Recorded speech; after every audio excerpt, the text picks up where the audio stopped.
endoscopía se registró un incremento a nivel de la colina. Este es el nivel de la colina, realmente. Es una sustancia que sirve como ingrediente. Después un nivel bajo de acetilaspartato, que da inicio al simple de proteína, por ejemplo. En la teoría reveló una distorsión del producto de clase piramidal, una distorsión. ¿Ya? Entonces, quiere decir que no presente ningún signo es un poco extraño. Bueno, entonces se usó la cirugía, que es la craniotomía, a nivel suboccipital. Se han hecho para retirar ese material continuo por medio de potencia de bocado. Es decir, todo bien, después de su salida, o sea, su egreso ya después de 6 días, se trata de tetraparesia leve, alteraciones de marcha y ataxia cerebral. Tetraparesia vale decir cuadriparesia, ¿ya? Es decir, que había debilidad en los músculos esqueléticos de los miembros superiores, inferiores, ¿ok? Ataxia cerebrosa quiere decir que había una incoordinación, había una torpeza en los movimientos voluntarios, ¿okay? Eso se llama ataxia cerebelosa. El tratamiento de rehabilitación era, como es demasiado joven, entonces la evolución va a ser buena, lo más probable. Y bueno, ahí está, miren, la resonancia, se ve ahí la distorsión del grande, del señal pequeño, ¿verdad? Entonces estaba cubriendo acá el pasaje acá, la del LCR, había una presión intracraneal, por eso que había dolor. Acá ponemos los electrones si es necesario para ver unos más, con más detalle. Y acá lo que ha quedado por cirugía. Por cirugía, entonces se ve que si es extraído ya la torsión de la vía piramidal. Lo necesario es que no haya tenido signos, de repente una parálisis, una disminuía. Bueno, generalidades. Esta es una vista basal del encéfalo, así de manera general. Cara basal del encéfalo, donde nos permite ver la cara orbitaria ya para que vayan conociendo ya la cara orbitaria del lóbulo frontal. Estas son las caras orbitarias del lóbulo frontal. ¿Ya? Donde vemos pues ahí los bulbos olfatorios, con sus tractos olfatorios. ¿Correcto? Esta es la estructura interhemisférica. ¿Okay? Vemos ahí que los nervios ópticos han sido cortados, pero si vemos el quiasma óptico, ese es el quiasma óptico. Y lo que va a continuar después del quiasma óptico se llama tractos o cintilias ópticas. ¿Ya? Y hacia la y hacia medial de estos tractos ya se encuentra el tuber cinerium, que carece de barrera hematoencefálica, por cierto. Y acá tenemos algo que está cortado, ¿no? Como que parece que está cortado, es el infundíbulo, es decir, el tallo hipofisial. ¿Ya? Y además atrás vemos acá esos tubérculos mamilares o cuerpos mamilares, ¿correcto? ¿Ok? Y también esto que está acá, conocido como la sustancia perforada anterior, esto de acá, ¿no? Porque esto de acá, que no se ve mucho, pero vamos a ver en otra vista, es la sustancia perforada posterior, es decir, entre los pedúnculos cerebrales, insisto, el mesencéfalo acá casi prácticamente no se ve, está oculto, ¿verdad? Pero lo vamos a ver en el tallo así solito, vamos a ver ya. Y más abajo sí vemos pues, o más atrás, ¿no? Porque es reposición anatómica, ¿verdad? Entonces, esa es la protuberancia. Protuberancia anular, fuente de Barolio, que se ve que está por debajo de ella el arteria basilar, ¿verdad? Tronco basilar. La arteria basilar está formada por las arterias vertebrales. La arteria basilar que al final está dando como ramos terminal la arteria cerebral posterior. Y como ramos colaterales las arterias cerebelosas superiores. Y que le hacen una pinza a este nervio, miren. Esta es es el tercer par craneal, el óculo motor. Entonces, si hubiese una presión intracraneal o por efecto de masa, esta arteria cerebral posterior más la arteria cerebrosa superior le harían una pinza a este par craneal, al óculo motor. Entonces, el paciente podría presentar un estrabismo divergente. El óculo motor se va a inervar a los músculos extrínsecos del globo ocular, recto superior, recto inferior, recto medial, elevador del párpado superior, oblicuo inferior. Entonces, estrabismo divergente. ¿Puede repetir eso? O sea, de la basilar sale todo. Así es. La arteria cerebral son como ramas terminales, cerebrales posteriores, tanto derecha como izquierda. Pero antes de sale pues su última rama, ¿no?, de la arteria basilar, que son las cerebrosas superiores. Entonces le hacen una pieza. Paciente que más podría presentar, dilatación pupilar, por ejemplo. ¿Por qué? Porque el óculo motor tiene una fibra accesoria, tiene un núcleo accesorio, que es el núcleo accesorio de Ehringer y Westphal. Ehringer y Westphal. Ustedes lo van a encontrar así, búsquenlo, lo van a encontrar. Inglés si quieren. Ehringer y Westphal. Entonces, y ese es el parasimpático. Ehringer y Westphal presenta el parasimpático. ¿Y a qué músculo va? Al músculo ciliar del globo ocular. Para el músculo tensor de la pupila, ¿ya? El que produce la miosis pupilar. Es por eso que si se compromete, quiere decir que se ha bloqueado a esta vía. Por lo tanto, el que va a predominar es el simpático. Y por eso que hay una dilatación pupilar, ¿correcto? O sea, cuando se comprime, cuando se piensa de se producen midrias, porque el que va a predominar es el simpático. ¿Ya? Seguimos. Ahora sí, el tallito, ¿verdad? Vista anterior, correcto. Donde nos permite ver justamente tenemos una parte de los torcomaxilares, parte de ellos, tuberculomaxilares. Y ahí tenemos los pies pedunculares. Entre ellos tenemos la fosa interpeduncular, también conocido como la sustancia perforada posterior, donde van a aparecer ¿qué van a aparecer ahí? Vamos a encontrar ahí el origen aparente. ¿Saben de qué medio? Del que acabamos de hablar, que acabamos de mencionar. ¿Cuál fue ese? El óculo motor. Ya miren, si con esto no nace, ya ni con esto ya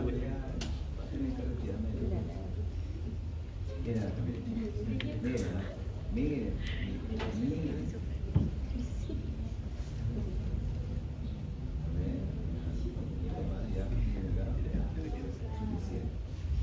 mira, fosa interpeduncular. Aquí vamos a encontrar el origen aparente del tercer par craneal, del óculo motor, porque de este surco pedúnculo protuberancial o mesencefálico protuberancial va a aparecer, ¿ya?, el dedo más pequeñito, ¿no? ¿Quién es el dedo más pequeñito? Que el único que viene del dorso. ¿Qué sigue después del 3? Ya, pues si no saben contar, ya. El troclear, el cuarto par craneal, ¿verdad? ¿Correcto? Ahora, esta es la protuberancia, su surco basilar, donde encontramos la arteria basilar, ¿verdad? ¿Correcto? Y acá hacia el lateral de la protuberancia anular o puente de Barollo encontramos el origen aparente del quinto, pues, del quinto par, ¿verdad? El trigémino, pues. Ya encontramos acá, miren, hacia ya la unión bulbo-pontino, el surco bulbo-pontino, básicamente es el bulbo protuberancial, ¿correcto? Ahí vemos esta es la médula oblongada, ¿ok? O bulbo raquídeo. Entonces ahí encontramos, miren, Este es el surco bulovertebral hacia los bulocontinuos, acá son las fosas. La fosa o ángulo o bulocontinuo también se le dice, o fosa supraolivar. Clásicamente la fosa supraolivar. Entonces, ¿qué tenemos ahí? Miren, hacia abajo las pirámides vulvares, entre ellos el surco medio anterior, hacia arriba de ese surco encontramos un pequeño foramen, entre comillas, porque es el agujero ciego. Hacia abajo vamos a ver que las pirámides vulvares cruzan. ¿Y cómo se llama eso de ahí? La decusación piramidal. ¿Quién fue a?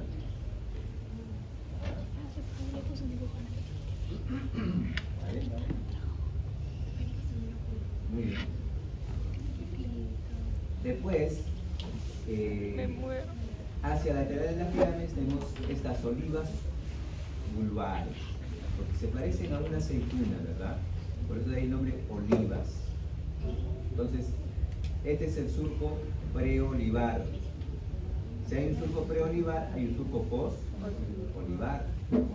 Y este es el cuerpo restiforme o pedúnculo cerebeloso inferior. ¿Ya? Ahora sí, miren, entonces vamos a ver que si ubicamos la base de las pirámides, vamos a ver que ahí está el origen, a nivel de la base de las pirámides, vamos a ver que ahí está el origen aparente de ¿qué?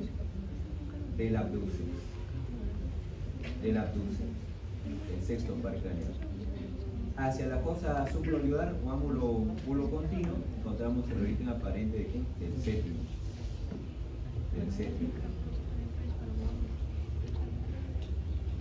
Con su séptimo bis, su accesorio o intermediario de Reiter. Y luego vamos a tener el octavo, el vestíbulo coclear. ¿De dónde sale? ¿Dónde lo encontramos? En la fosa supraolivar. El séptimo y su accesorio con el vestíbulo coclear. Del surco retroolivar o postolivar, el noveno. Ustedes. El espinal, ¿ya? El osofaringio, vago y décimo el espinal o accesorio. ¿Sí? El sexto y el séptimo ambos salen de la fosa. A nivel de la fosa superior aparecen ahí. Pero por la fosa. ¿Qué opinas ahora? El último sale de acá. El último es el hipogloso. ¿Dónde está su origen aparente del hipogloso? En el surco preolivar. Surco preolivar, ¿correcto? Esos son raíces. ¿Ok?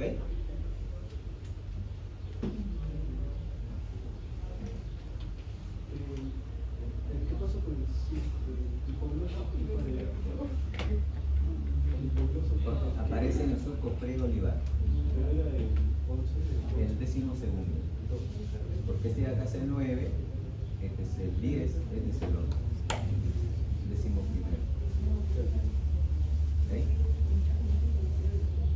Vista posterior, miren acá es el tecno. Porque el mesencéfalo tiene sus partes, tiene sus pies pedunculares, tiene su tegmento y este es el tecno.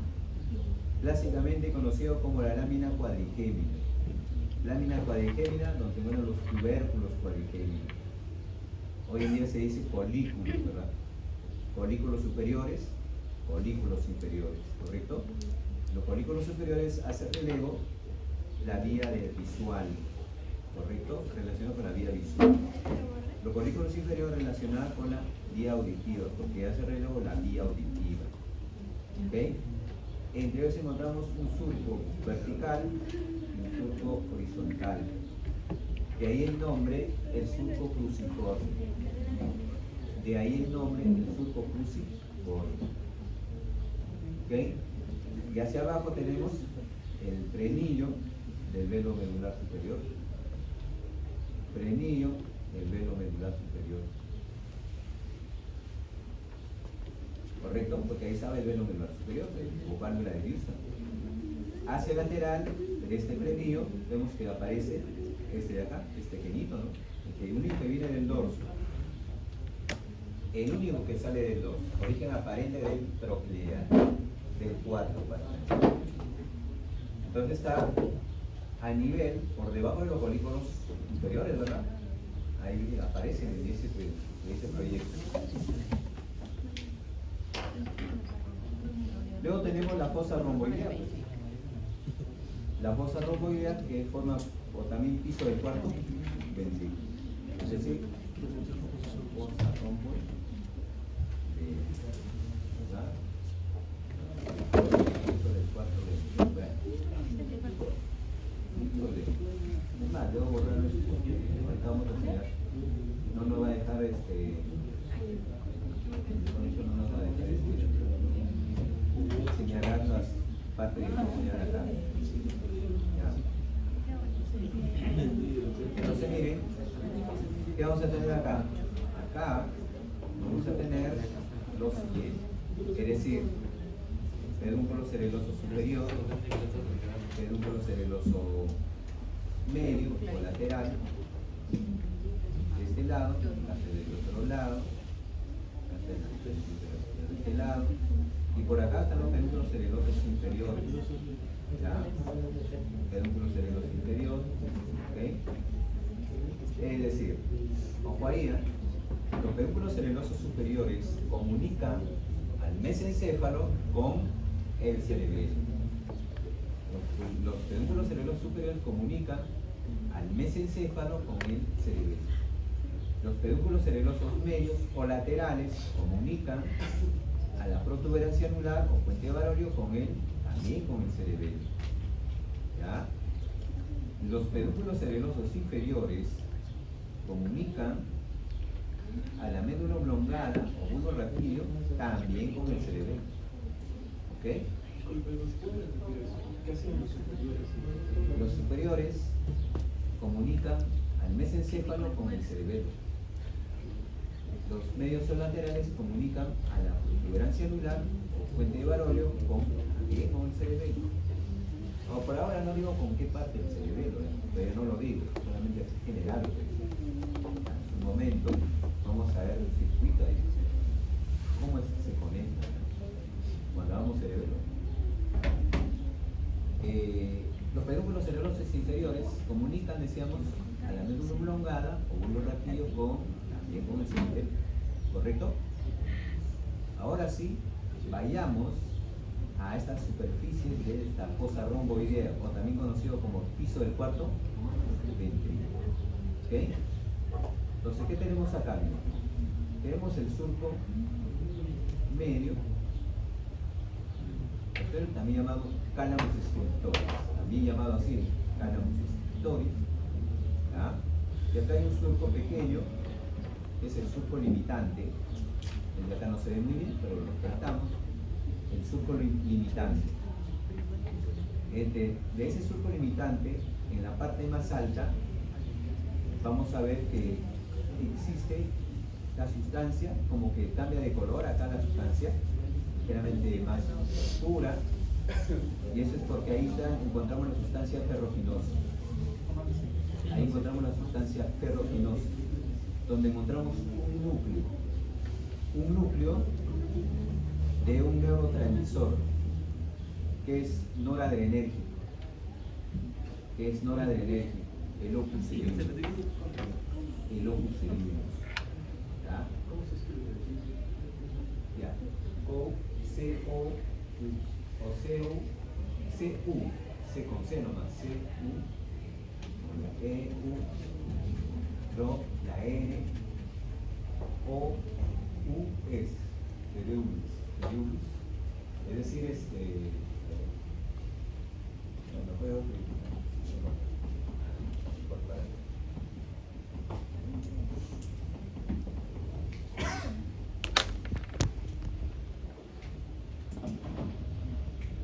así, miren, locus. Así se quedó.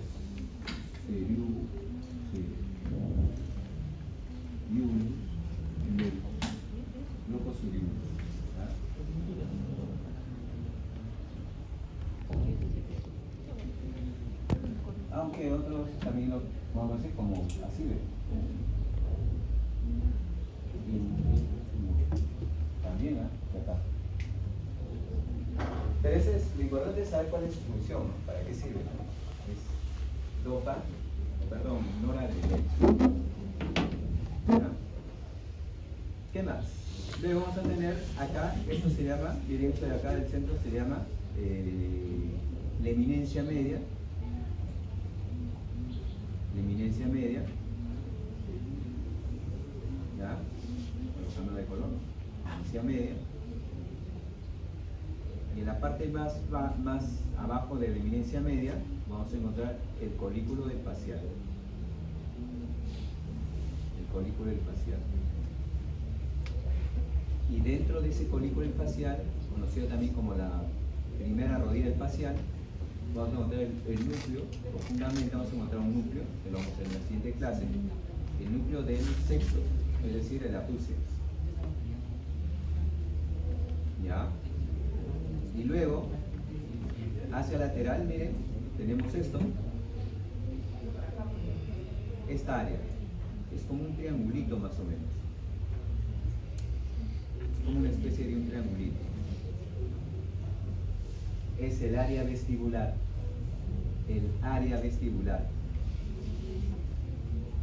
de donde sale, donde vamos a encontrar los núcleos vestibulares, que se llama área vestibular. Acá están las estrías medulares, o estrías acústicas también, llamadas así. ¿Ya? Correcto. Y luego más abajo vamos a tener el trígono del hipogloso,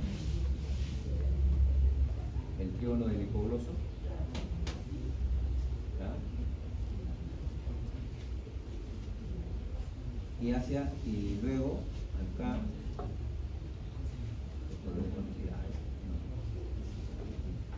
amarillito, el trígono de ustedes, o del vago, correcto. Y por ahí, junto con el núcleo del vago o el trígono del vago, vamos a encontrar una pequeña área, que es el área postrema, donde encontramos el reflejo del vómito, ¿Cómo se le dice el área postrema. Y luego tenemos aquí, ya tenemos los folículos, folículo de Gracie o tubérculo de Gracie, de este lado, tubérculo de cuneiforme, ¿verdad? Entonces, el fascículo de Gracie se proyecta a este tubérculo de Gracie, el fascículo de cuneiforme se proyecta a este tubérculo cuneiforme. ¿Para qué? Para hacer relevo acá donde se encuentra su segunda neurona, ¿verdad? A este núcleo de Gracie, donde se encuentra su segunda neurona.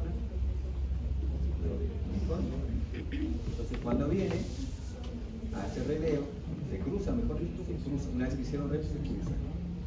Este va y este también va. Entonces, ¿qué forma? El hemisco. ¿Qué forma? El hemisco medial, ¿verdad? Así forma el hemisco medial. ¿Okay? Pasa por el trígono.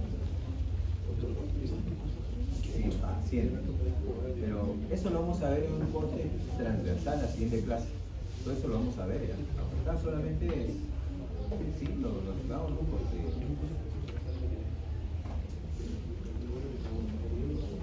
y bueno, acá está el surco medio posterior, surco paramediano, y finalmente el óbex. El óbex lo cerró, oscuro acá, es el óbex lo cerró. Es decir, la médula espinal, acá parte de la médula oblongada, acá se ha abierto, se abre para acomodar el cuarto ventrículo, se abre. Es decir, si esto estuviera cerrado, ese seguiría siendo el agujero de repente, ¿no? el agujero bulbo continuo de repente. Pero como está abierto, ya no hay, solamente es un estudio. Porque esto viene desde la médula espinal, el concepto ependimario. ¿Ya? Bien, las arterias, las vertebrales, cuando ingresan por el agujero de Magnum o foramen de Magnum, van a dar dos pequeñas ramas para poner la arteria espinal anterior. Dos arterias, una arteria a cada lado también de acá para formar las arterias cerebelosas posterior, la pica se le dice, arterias cerebelosas posterior. A nivel del surco bulbo continuo se unen y forman la arteria basilar, el tronco basilar, de donde sale directamente la arteria, la AICA, la arteria cerebrosa anteroinferior. De donde sale la laberíntica, AICA, arteria cerebrosa anteroinferior. De donde sale la arteria laberíntica también. Después salen las arterias continuas, propiamente dicha para el puente, el primer arteria. Después está la arteria cerebrosa superior, miren. Están las cerebrales posteriores, y que decíamos que le echen una pinza al lóbulo motor, ¿no? Ahí está el lóbulo motor. Y hemos hecho la aplicación, ¿verdad? ¿Qué pasa cuando le echen una pinza, verdad? Síndromes vulvar medial, si se compromete, ¿qué territorio de quién es? De la arteria espinal anterior. Entonces, si mi arteria espinal anterior se ocluye, provoca este síndrome. No se va a ver, ¿verdad? No va a haber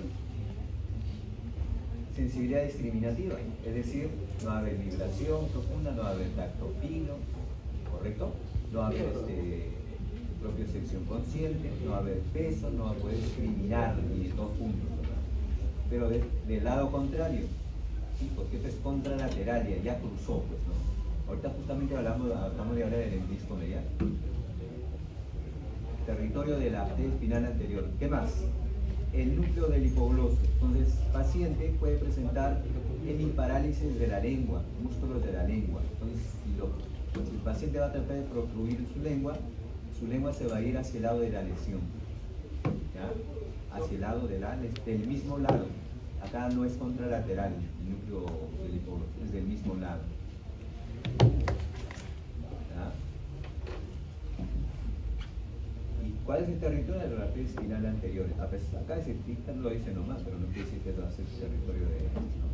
Pero es la arteria espinal anterior, la anterior no es territorio de ella. ¿Ya? Síndrome vulvar medial, o lateral, perdón, es medial, lateral.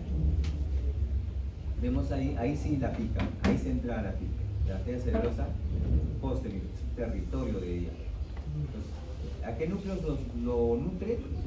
Al núcleo del dorsal del bajo, al núcleo solitario, al núcleo vestibular, al núcleo ambiguo, al núcleo espinal epigémico, al pedúnculo cerebeloso medio. Por lo tanto, el paciente puede presentar una hemiparálisis del paladar blando, una hemiparálisis del músculo de la faringe, una hemiparálisis de los músculos de la laringe. Por lo tanto, el paciente va a presentar ¿qué cosa? Disfagia. Dificultad para la discusión, dificultad para la interpretación articular de las palabras. ¿Eso cómo se ve? Cuando hay un síndrome de vulvar lateral, por la infartación o oclusión de la pica, la arteria cerebrosa posterior inferior, ¿ya? Entonces va a haber pérdida del gusto, lo solitario, va a haber vértigo, el paciente va a tener mareos o confusión a moto, va a haber una ausencia de sensibilidad, ¿de qué? ¿De qué lado? En este caso será del lado izquierdo, del mismo lado, y así. Bueno, acá nos falta un síndrome que es unilateral total, o de Wallenberg, ese es lo que nos saca. Continuo, medial, van a estar comprometidas el trayecto del abducens, pasa por acá, miren. Va a estar comprometido también la vía piramidal, miren. Por ejemplo, esta es la córtico-espinal y la córtico-nuclear. Entonces, el paciente puede presentar el signo de la síndrome de la neurona motora superior, es decir, aducción del brazo, aducción, flexión del antebrazo hacia el brazo, pero en pronación, y al mismo tiempo, como que la flexión del dedo lo agarra, ¿no?, al primer dedo. Signo, típico signo del síndrome de la neurona motora superior. Sí. Y el miembro inferior extendido, pero con rotación medial del pie. Con rotación medial del pie. ¿Ya? Típico, ¿sí? Pero ¿qué más? Vemos que ahí también está comprometido el abducens, quiere decir que puede tener una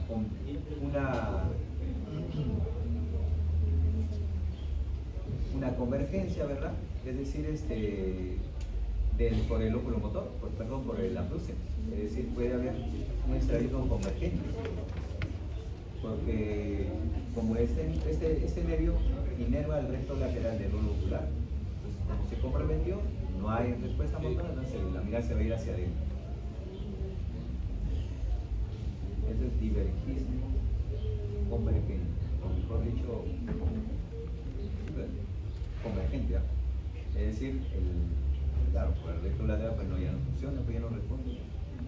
¿Quién predomina? El óculo motor, lo jala.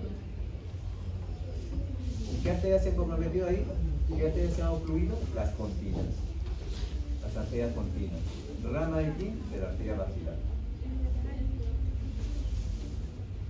Lateral compromete a las córtico-pontinas, porque las córtico-pontinas descienden así. Hace el relevo núcleo continuo, cruza. La SLA también hace el relevo acá y cruza. Y se van por acá, así. A través del pedúnculo cerebeloso medio. Han cruzado. Entonces el paciente puede tener alteración de la mirada horizontal, alteración de la mirada vertical.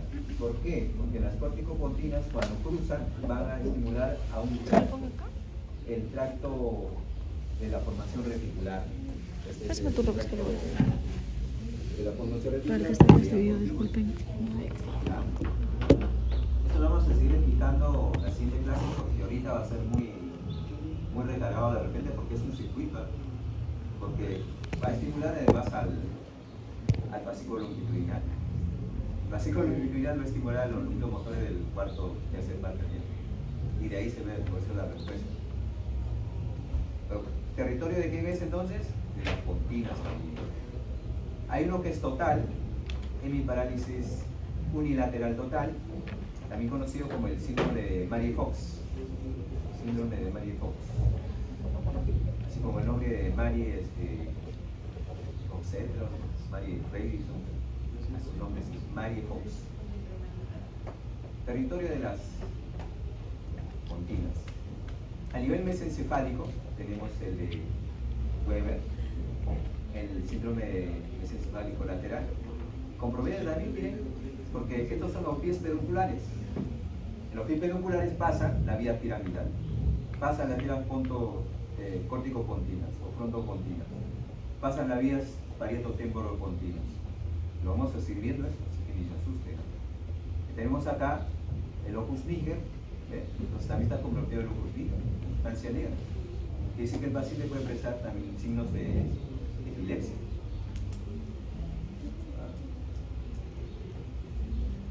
Y así. Ahora, pero ¿quién es un territorio de qué arteria? De las ramas, miren, ramas de la arteria cerebral posterior. Ramas de la arteria cerebral posterior. ¿Ok?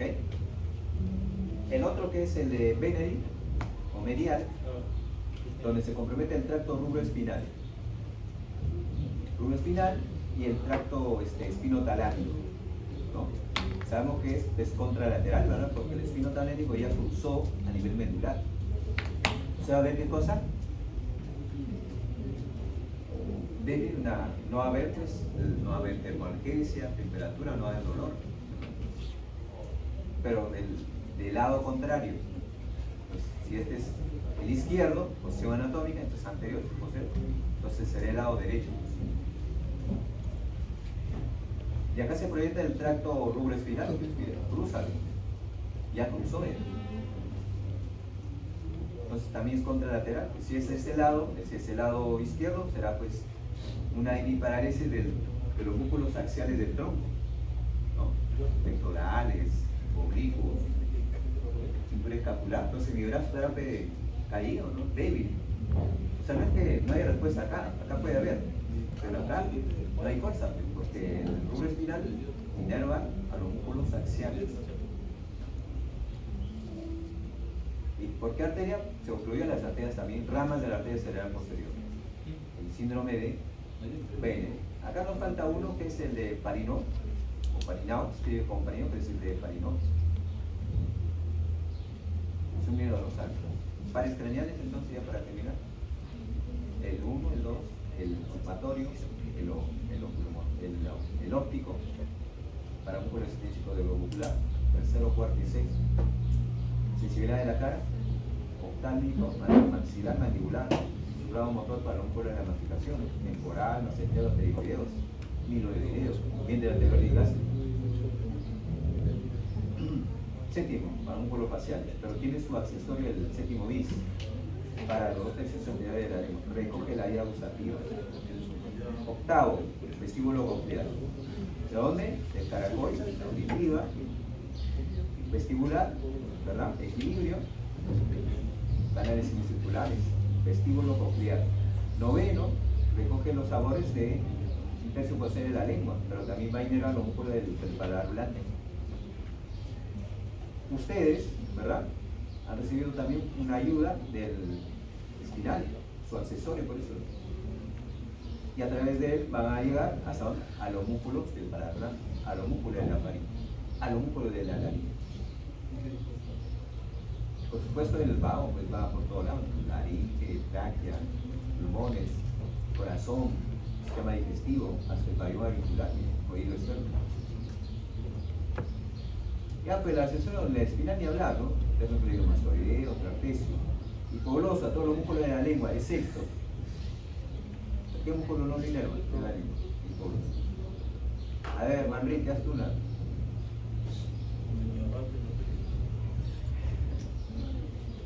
Bien. Seca el palatogloso, porque el palatogloso es inervado por el gloso faríngeo. A ver. Primer par craneal. Olfato, los olfatorios, son los tractos olfatorios, el quiasma, que formado por los nervios ópticos, tractos o cilias ópticas, el óculo motor. El único que va desde atrás, ¿cuál era? ¿Cuál es el único que va del 2? El cuarto, acá está el trigémino. El abducens, el 7, el 8, 9, 10 y 11. Surco. Primero 7 y 8, fosa supraolivar. 9, 10 y 11, surco posobrecroolivar. Porque del surco preolivar, el 12, pues. Ahí están las raicillas o raíces del 12. Surco preolivar. Y así, pues. Cuarto ventrículo. Acá no es tanto el cuarto ventrículo, sino que algunas veces ya es congénito, se puede producir acá una obstrucción, ¿no? Pero acá sobre todo el Parinot, el síndrome de Parinot generalmente se produce por un quiste de la glándula pineal, o sea, se produce un pieno loma. Crece y comprime, presiona al tectum, que es el tectum o techo, están los folículos superiores e inferiores.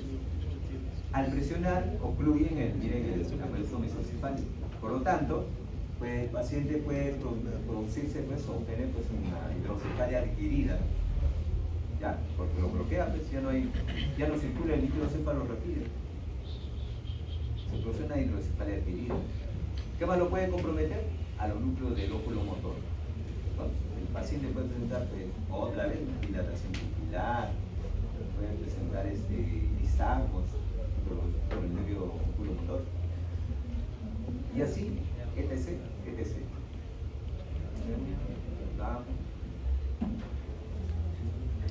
Nuevamente, ha sido un placer de haber compartido con ustedes. Doctor, la última clase se acuerda que nos dijo que nos iba a poder regularizar las asistencias.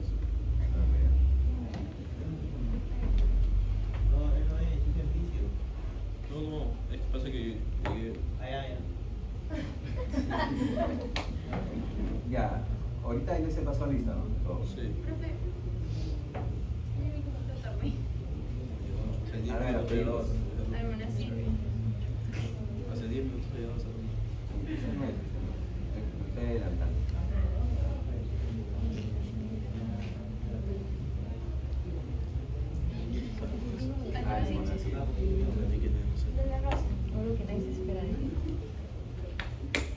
No sé, me gusta ver. ¿Está animado?